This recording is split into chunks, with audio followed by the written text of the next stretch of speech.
السلام علیکم every one, کیسے ہیں آپ سب لوگ؟ امید کرتی ہوں کہ بالکل ٹھیک ہوں گے۔ تو آج ایک مرتبہ پھر سے میں حاضر ہوں آپ سب کے لیے، آپ سب کے بہت ہی پیارے سے ناول کو لے کر۔ تو ہم آج اسے ہی پڑھیں گے، تو اب ہم جلدی سے ناول کو پڑھنا شروع کرتے ہیں۔ لیکن یہاں سے آپ نے چینل کو سبسکرائب کرنا اور ساتھ ہی ویڈیو کو لائک کرنا بھی مت بھولیے گا۔ تب ہم پڑھتے ہیں ہمارے آج والے ایپیسوڈ کو، اور جیسے کہ میں ہمیشہ کہتی ہوں کہ پورے کا پورا ناول آپ اب بھی حاصل کر سکتے ہیں، وہ بھی بے حد آسانی کے ساتھ۔ کمرے میں موجود بستر پر دو وجود ایک دوسرے کو گلے لگائے کمفرٹر میں خود کو اوڑھے وہ سکون کی نیند سوئے ہوئے تھے۔ حالت سے یہ صاف بیاں ہو رہا تھا کہ رات کو وہ ایک دوسرے کو محبت کی آگ میں جلائے تھک کر سو چکے ہیں۔ دوسری سائڈ پر سونے کے باعث ان کی ٹانگیں بستر سے باہر کی تھیں۔ کچھ ہی دیر کے بعد فائقہ نیند سے بیدار ہوتی بمشکل اپنی آنکھوں کو کھولنے لگی، لیکن سر درد سے پھٹے جا رہا تھا اور ساتھ ہی وجود میں بھی عجیب قسم کا درد وہ محسوس کر رہی تھی، جیسے کہ انہوں نے کافی مشقت بھرا کام کیا ہو۔ لیکن اس کی یہ کنفیوژن تب دور ہوئی جب وہ اپنے بستر پر لپٹے ہوئے ماس کو سوئے دیکھا، جسے دیکھ فائقہ چونک گئی اور جلدی سے اپنے کمفرٹر کو اٹھائے اپنے وجود کو دیکھنے لگی، جو کہ برہنہ تھا، اور ساتھ ہی ماس کو دیکھے اس کی حیرت کی انتہا نہ رہی۔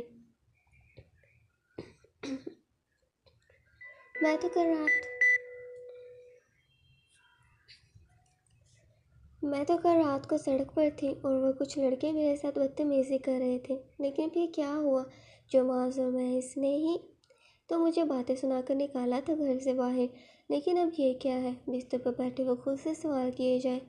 فائقہ کو اٹھ کر بیٹھتے محسوس کیے معاذ کی بھی آنکھ کھل گئی اور فائقہ کو دیکھ تم جاگے اب کیسے ہو؟ معاذ کے سے اس کی حالت کے بارے میں پوچھنے پر وہ غصے سے اس کی طرف دیکھتی۔ رات کو کیا ہوا ہے ہمارے درمیان؟ فائقہ کے سوال پر معاذ خود بھی اٹھ کر بیٹھتا۔ وہی جو تم چاہتی تھی۔ معاذ کا جواب فائقہ کو مزید غصہ دلوانے کا باعث بنا۔ تبھی وہ غصے سے چیختی، شٹ اپ، جھوٹ مت بولو، میں ایسے شخص کے قریب ہرگز نہیں آ سکتی جس سے کچھ ہی دیر پہلے وہ ہر رشتہ ختم کرتی اپنے گھر جا رہی تھی، لیکن تم مجھے واپس کیوں لے کر آئے ہو؟ یا تمہیں کچھ یاد ہی نہیں ہے تو بولنے کا مطلب؟ کیونکہ تم تو یہ بھی بھول چکی ہوگی کہ میرے سامنے منت کر رہی تھی، تو پھر اب میں اتنا بھی برا نہیں ہوں، دل ہے میرے پاس، اسی وجہ سے تمہارے قریب آ گیا۔ واٹ، کیا کہہ رہے ہو تم؟ میں تمہاری منت کروں؟ اصل میں جیسا میں تمہیں سمجھتی تھی ویسے تم ہرگز نہ ہو، بلکہ بہت ہی چالاک ہو۔ یہ جو ڈرامہ کرتے تھے میرے قریب نہ آنے کا، اصل میں تو پتہ نہیں خود کو کیسے روکے رکھتے تھے، اور رات کو جب مجھے ہوش میں نہ آ پایا تو اپنے اصلی روپ کو دکھائے میرے ساتھ نہ جانے کیا کچھ کیا۔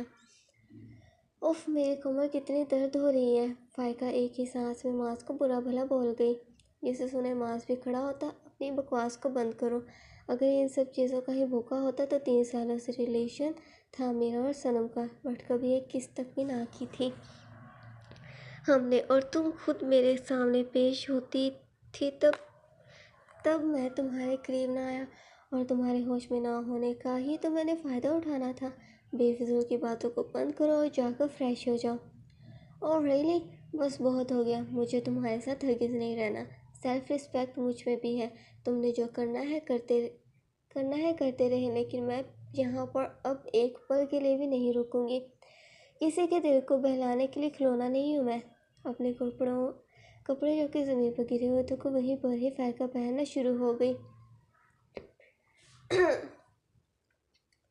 جسے دیکھتا معاذ سے سمجھاتے ہوئے، خیریت، تم سے کہا نا کہ جا کر فریش ہو جاؤ، ناشتہ بنا کر دے دیتا ہوں تمہیں۔ کیسے انسان ہو تم؟ کیا اب تمہیں خیریت ہے؟ جانتے ہو نا کہ کل رات کو کیا کہہ رہے تھے تم مجھے؟ یہاں دل پر لکھی ہوئی ہے وہ تمہاری سبھی باتیں، جسے مجھ سے تو بھلایا ہرگز نہ جا سکتا ہے۔ اس وجہ سب کچھ بھی کہو چاہے تم، میں یہاں پر نہیں رہوں گی۔ اگر مجھے اپنی لائف میں رکھنے کی خواہش ہے تو گھر آ کر سوری کہ مجھے واپس اس گھر میں لا سکتے ہو، ورنہ میں تو نہیں آؤں گی خود۔ فائقہ کی بات کو سنے معاذ خاموش ہو گیا اور فائقہ کپڑوں کو پہنتی اپنے موبائل جو کہ سائڈ ٹیبل پر پڑا تھا کو اٹھائے کسی کو کال کرنے لگی۔ معاذ بھی دل ہی دل میں، ٹھیک ہے تو جائے، مجھے کیا 1-2 مرتبہ کہہ تو دیا ہے، لیکن اب جب یہ اتنی اکڑ دکھا ہی رہی ہے تو پھر جائے، آئی ڈونٹ کیئر۔ کال کی کال کے کچھ ہی دیر بعد جب ماس کمرے سے باہر تیار ہوئے نکلا تو فائقہ دروازہ کھٹکھٹانے کی آواز کو سنتی ایک مرتبہ ماس کی طرف دیکھے، لمبی آہ بھرتی دروازے کو کھول باہر کھڑے ڈرائیور کو دیکھے چلو جلدی کہتی سڑک پر موجود بڑی گاڑی کی طرف جانا شروع ہو گئی۔ اسے تکلیف تو ہو رہی تھی لیکن اپنے چہرے پر وہ ظاہر ہمیشہ کی طرح ہرگز نہ کر رہی تھی۔ لیکن اب کی مرتبہ فائقہ کا جانا ماس پر بھی اثر کرنا شروع ہو چکا تھا۔ اسے شاید برا لگ رہا تھا کہ اس نے کل غصے میں آئے کچھ زیادہ ہی بول دیا، جو کہ فائقہ اب اسے چھوڑ کر جا چکی ہے۔ صنم دوپہر کے 2 بجے تک ایک ہی جگہ بیٹھی تھی، کیونکہ بار بار وہ اٹھنے کی کوشش کرتی لیکن پھر کرنٹ لگنے کے ڈر سے ویسے ہی بیٹھ جاتی۔ لیکن پیاس کے باعث اس کا گلا خشک ہو چکا تھا اور ساتھ ہی کل سے اس نے کچھ کھایا بھی نہ تھا، اور اب ساری عمر وہ اسی جگہ پر بیٹھے گزار تھوڑی سکتی تھی۔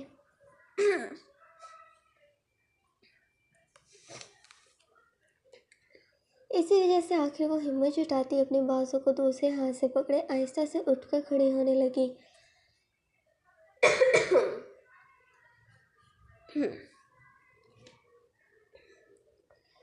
اس قدر خوف کے مارے اس قدر تیزی سے دھڑک رہا تھا کہ مانو سینے کو چیرتا باہر نکل کر گر جائے گا۔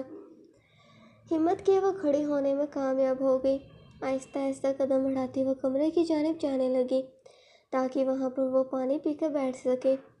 کمرے کے دروازے کو وہ مشکل سے کھولے وہ آہستہ آہستہ سے چلتی ہوئی بستر کے قریب آ کر بیٹھنے ہی والی تھی کہ اس قدر برا جھٹکا ایک مرتبہ پھر سے اسے لگا، جس کے باعث وہ اچھلتی بستر پر گر پڑی۔ کچھ پل کے لیے وہ اپنا وجود بے جان ہوتا محسوس کر رہی تھی۔ اس قدر شدید قسم کا درد وہ بھی ایک مرتبہ پھر سے سہنا اسے کسی عذاب سے بالکل بھی کم نہ لگ رہا تھا۔ اتنی شدید درد وہ بھی اسے بغیر کسی وجہ سے سہ پانا کسی قیامت کی مانند لگ رہا تھا۔ وہ دوبارہ یہ سب سہنے کی ہمت مکمل طور پر کھو چکی تھی اور اپنے دماغ میں بار بار اس گھڑی کو اتارنے کے بارے میں خود سے کہے جائے، کیونکہ وہ اس درد کے علاوہ کچھ بھی برداشت کر لے گی، لیکن یہ نہیں۔ بار بار اس اذیت سے وہ بالکل بھی نہ گزر سکتی تھی۔ اس کے دماغ میں کسی بھی قیمت پر اس گھڑی کو اتارنا حاوی ہونا شروع ہو چکا تھا۔ ویسے ہی گری اب وہ ہل بھی نہ پا رہی تھی، کیونکہ بس اسے ارحم کے جلد از جلد آنے کا انتظار تھا تاکہ وہ اس کا کہا ہر ایک مانے گی کا کہیں اسے اب اس گھڑی کو کھولنے کا کہہ سکے، کیونکہ یہ تکلیف ارحم کے دی جانے والی تکلیف سے بہت تھی۔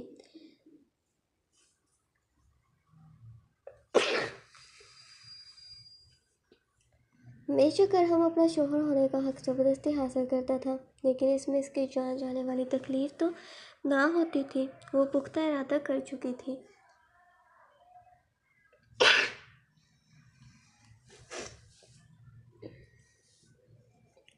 صاحب جی، کچھ پتہ چلا؟ میری بچی کا 2 دن ہو چکے ہیں لیکن ہماری بچی کا کسی بھی جگہ کچھ پتہ نہ چل رہا ہے۔ ہم سب کی جان بسی ہے اس میں۔ 10 سالوں بعد اولاد جیسی نعمت ہمیں نصیب ہوئی۔ میری بیوی کی حالت اس 2 دن میں بہت خراب ہو چکی ہے۔ ابھی تک وہ چولہے پر چائے کو چڑھائے بیٹھی ہے کہ ہماری بچی واپس آئے گی۔ وہ بسکٹ لینے کے لیے گئی ہے۔ اگر اس نے چائے کو اتار دیا تو ملائی آنے کا باعث انوشکا بسکٹ نہیں کھائے گی۔ بھائی میرے تو ہم یہاں پر کیا مزے کر رہے ہیں؟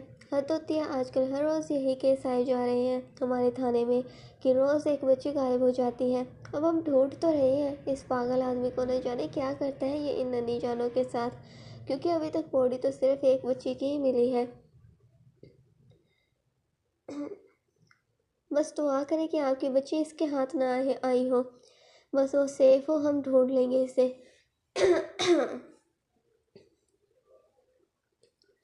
پولیس والے کی بات پر ہاتھوں کو ان کے آگے جوڑے انوشکا کے والد روتے ہوئے منت کرنا شروع ہو گئے کہ وہ ان کی بچی کو بچا لیں، اس کی بیوی مر جائے گی۔ یار کیوں کر رہے ہو ایسی حرکتیں؟ کہاں نہ ہم پوری کوشش کر رہے ہیں، اب جائیں گھر، اللہ خیر کریں گے۔ پولیس والا اس شخص کو وہاں سے جانے کا کہنے لگا کہ تبھی ایک حوالدار تیزی سے دوڑتا پولیس والے کے قریب آتا۔ صاحب جی، وہ لاش ملی ہے بچی کی، اور اس کے قریب وہی اسمائل والا ماسک پڑا تھا۔ پولیس والا کانسٹیبل کی بات کو سنتے ہی خوف سے انوشکا کے باپ کی طرف دیکھنے لگا کہ کہیں وہ اس کی بیٹی نہ ہو۔ صاحب جی، کیا ہوا ہے؟ سب ٹھیک تو ہے نا؟ ہاں ہاں تم جاؤ گھر، اگر کوئی خبر ملی تو بتا دیں گے ہم۔ پولیس والا اسے وہاں سے جانے کا کہنے لگا کیونکہ وہ فی الحال اسے کچھ بھی بتائے وہ پہلے سے ہی پریشان نہ کرنا چاہتا تھا، کیونکہ پہلے وہ دیکھنا چاہتا تھا کہ وہ بچی انوشکا ہے کہ نہیں۔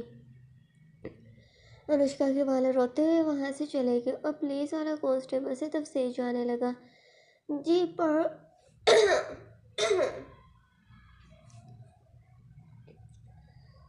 پر کانسٹیبل بھی سر جھکائے۔ سر جی، وہ بچی وہی ہے جس کا باپ ابھی آیا ہوا تھا، بے حد بری حالت ہے اس کی، کافی برے طریقے سے اس کے ساتھ غلط کیا ہے، اب جان بوجھ کے یہ شخص خود کو شو کر رہا ہے، شاید فیمس ہونے کے لیے مکمل طور پر پاگل ہے یہ، بہت نفرت آ رہی ہے اس شخص سے مجھے، کیسا ظالم شخص ہے یہ جو ننھی جانوں کو بھی نہ بخش رہا ہے، دل کرتا ہے جان لے لوں اس کی، لیکن اس کے بارے میں کچھ بھی نہیں پتہ چل رہا۔ پولیس والے کو خود بے حد دکھ ہو رہا تھا، روز بروز ایک نہ ایک چھوٹے بچوں کے ساتھ غلط کی ان کی بے رحمی سے جان لی جا رہی ہے، لیکن اس بات سے آگاہ وہ اس کے والدین کو کیسے کرے جو کہ ابھی اس کے غائب ہونے پر اتنی تکلیف میں ہے۔ اگر یہ حقیقت انہیں بتا دے تو شاید ان کے گھر میں 3 جنازے اٹھیں۔ ماں باپ کے لیے اولاد کا دکھ کیا ہوتا ہے کوئی نہیں سمجھ سکتا، اپنے ہاتھوں سے اپنی اولاد کو دفن کرنے جیسا عذاب خدا کسی کو نہ دے۔ پولیس والے کی اپنی آنکھوں میں آنسو آ چکے تھے، اس بات کا خوف اور تکلیف اس شہر میں موجود ہر شخص کو ہو رہی تھی، کیونکہ بچوں کے ساتھ برا ہوتا کسی کے لیے بھی سہن کر پانا آسان تھوڑی ہے۔ لیکن سوائے اس ظالم شخص کے جسے سب میں مزہ آتا ہے، جو اپنے شوق کی خاطر کسی بھی چھوٹی سی بچیوں کے ساتھ غلط کی کسی کھلونے کی مانند کھیل کر توڑ دیتا ہے، نہ جانے کب اور کیسے اس شخص کو پکڑا جائے گا، کیونکہ روز بروز اس کی حیوانت مزید بڑھے جا رہی ہے۔ اسے کمرے میں آتے دیکھو تیزی سے اس کے قریب ہوئی، ارادہ بات یا ایک قسم کی منت کرنے کا تھا، کب سے انتظار کر رہی تھی وہ اس کا، جبکہ ارحم اسے پرشوق نظروں سے دیکھنے لگا۔ مجھے معاف کر دے پلیز، اور یہ جو میرے ہاتھ میں آپ نے پہنائی ہے اس چیز کو اتار دیں، مجھے بہت تکلیف ہو رہی ہے، جب بھی میں حرکت کرتی ہوں تو اس کی وجہ سے کرنٹ لگتا ہے مجھے۔ اس کا ارحم کے آگے گڑگڑانا اس ظالم شخص کے انابی لبوں پر یک طرفہ مسکراہٹ بکھیر گیا، مزید تکبر در آیا تھا اس کے سیاہ چہرے پر۔ تو واقعی میں یہ کرنا چاہتی ہو، کیونکہ یہ بات تو تمہیں یاد ہوگی ہی، میں نے کیا کہا تھا تم سے، یہ چیز جب تک تمہارے ہاتھ میں رہے گی میں تمہارے قریب نہیں آؤں گا، اور میری شخص بخوبی قبول کی تھی تم نے، تو پھر اب کیا ہوا، کیا اب تم راضی ہو میرے قریب آنے کے لیے؟ اس کے سوال پر وہ ایسے ہی خاموش رہی، اس کی یہ حرکت خاص پسند نہ آئی ارحم رانا کو۔ ٹھیک ہے پھر پہنے رکھو اسے اپنے ہاتھ پر، شاید اس کی تکلیف تمہیں میری دی جانے والی محبت سے کم لگتی ہو۔ غصے سے بولتا وہ واپسی کو بڑھتا تھا۔ نہیں میں راضی ہوں۔ ایک مرتبہ پھر اسے کرنٹ لگنے کی وجہ سے وہ درد سے تڑپتی فوراً سے ہاں کہنے لگی، جسے سنتا وہ کہکا لگائی ہنسنے لگا۔ تو پھر پہلے اتنا ڈرامہ کیوں کیا، مجھے خود کو اتنا کیوں تڑپایا میری جان؟ چابی اپنی جیب سے نکالے وہ اس کے قریب آتے اس کے ہاتھ پر بندھی اس گھڑی نما چیز کو کھولنے لگا۔ اس گھڑی کے اپنے ہاتھ سے دور گرتی ہی وہ سکون کی سانس لیتی اپنے ہاتھ کو ہلانے جلانے لگی، مگر ارحم اسے صرف عجیب نظر سے گھور رہا تھا۔ خوش ہو چکی ہو تم، اپنی کہی بات یاد تو ہوگی ہی تمہیں، کیونکہ میں تو اپنا ہر کہا بہت اچھے طریقے سے یاد رکھتا ہوں۔ تم نے جو میری انسلٹ کی یہ بات میرے دل و دماغ پر چھپ چکی ہے، جسے مٹانا اب تمہارا کام ہے۔ وہ حیران ہوتی اس کے چہرے کی طرف معصومیت سے دیکھنے لگی کہ کیا آخر اس کا مطلب کیا ہے۔ اچانک سے وہ صنم کو گردن سے پکڑے اپنے مزید قریب کرتا زمین پہ اس کے گھٹنوں کے بل بیٹھنے کا کہنے لگا۔ وہ خاموشی سے ویسا ہی کرنے لگی، جانتی جو تھی کہ اس کے کسی بھی حکم کی تعمیل نہ کرنے کا نتیجہ کس صورت نکلتا ہے۔ میرے آگے تم بھیک مانگو گی، مجھ سے کہو گی پلیز، میں آپ کے آگے منت کرتی ہوں مجھے اپنی محبت کی آگ میں جلا دو، مرے جا رہی ہوں میں آپ کو پانے کی خاطر، کسی بھی حد تک جا سکتی ہوں میں۔ اس کے بات کو سن وہ حیرت زدہ نظروں سے اوپر سر اٹھائے اس کے وحشت زدہ نظروں میں دیکھنے لگی کہ آخر یہ سب کرنے سے اسے کیا حاصل ہو جائے گا۔ تم سے کچھ کہہ رہا ہوں میں، کرو وہ۔ اس کے ایک مرتبہ پھر سے زور سے گرجنے پر وہ نہ چاہتے ہوئے بھی وہی الفاظ ریپیٹ کرنے لگی، کتنی